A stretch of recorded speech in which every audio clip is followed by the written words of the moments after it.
Nama saya Nur Natasha Shakila Muhammad Syukri daripada Ijazah Sarjana Muda Pendidikan Awal Kanak-Kanak.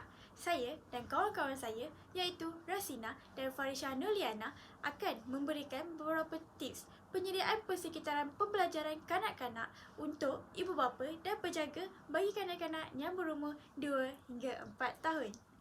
Tips yang pertama ialah ibu bapa dan penjaga perlu membuat peraturan dan memastikan tiada gangguan ketika ingin mengajar kanak-kanak. Pastikan tiada bunyi bising seperti membuka televisyen, membuka lagu dan sebagainya.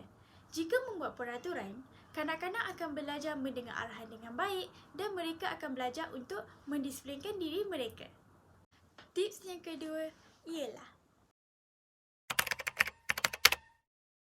ibu bapa dan penjaga perlu memastikan ruang belajar untuk kanak-kanak berada di dalam keadaan yang bersih untuk kanak-kanak belajar dengan selesa. Peralatan dan perabot kanak-kanak haruslah mengikut saiz mereka. Sebagai contoh, meja dan kerusi kanak-kanak. Meja haruslah tidak terlalu tinggi dan kerusi tidak terlalu keras untuk kanak-kanak belajar dengan selesa. Jika untuk peralatan pula, kanak-kanak punya peralatan haruslah tidak terlalu tinggi dan senang untuk kanak-kanak gunakan. Sebagai contoh, buku, alat tulis dan sebagainya. Jika ruang kanak-kanak tidak bersih dan tidak selesa, maka itu akan membuatkan kanak-kanak kurang memberi perhatian ketika belajar. Tips ketiga, pastikan keselamatan dan kesihatan kanak-kanak. Kesihatan dan keselamatan kanak-kanak sangat penting kerana ia merupakan perkara asas dalam mewujudkan persekitaran yang baik. Contohnya seperti mewujudkan bilik pemeriksaan kanak-kanak ataupun membersihkan kawasan persekitaran dengan baik serta memastikan tidak berlakunya pencemaran alam sekitar. Kanak-kanak yang merasa persekitaran mereka tidak selamat akan mengganggu dan menyukarkan proses pembelajaran. Oleh itu, mereka harus sentiasa berasa selamat dan diberi perhatian sepenuhnya. Tips yang keempat, kanak-kanak turut terlibat dalam mewujudkan persekitaran yang baik. Ini termasuk dengan mempamerkan karya dan hasil kerja mereka di dalam dinding kelas.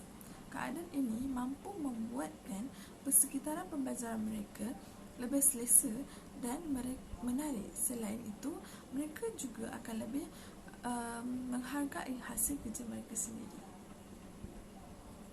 Tips kelima ialah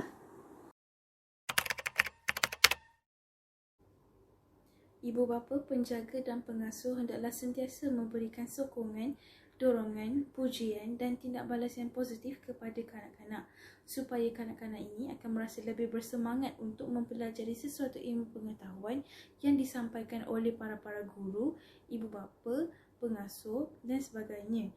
Dan ianya juga akan membantu mempertingkatkan lagi atau meningkatkan lagi perkembangan kanak-kanak dari satu peringkat ke satu peringkat. Tips keenam ialah ibu bapa, penjaga, pengasuh maupun pendidik hendaklah menyediakan jadual waktu yang bersesuaian untuk membantu perkembangan kanak-kanak mengikut tahap umur kanak-kanak, minat kanak-kanak, bakat kanak-kanak dan kebolehan kanak-kanak. Oleh disebabkan hal itu, jadual yang disediakan tidak boleh terlalu lama dan tidak boleh terlalu panjang. Kerana kanak-kanak yang berusia 2 hingga 4 tahun ini, mereka mempunyai fokus yang sangat singkat. Oleh kerana jadual waktu yang sangat panjang, mereka kanak-kanak akan mudah rasa letih, penat, bosan dan tidak minat untuk mempelajari pembelajaran yang telah disampaikan. Kesimpulannya ialah kita sebagai ibu bapa, penjaga, pengasuh maupun pendidik hendaklah menyediakan ruang persekitaran pembelajaran yang positif dan selesa bagi memastikan kanak-kanak belajar dalam keadaan selesa dan tiada sebarang gangguan yang mengganggu mereka ketika mereka sedang menimba ilmu pengetahuan yang baru.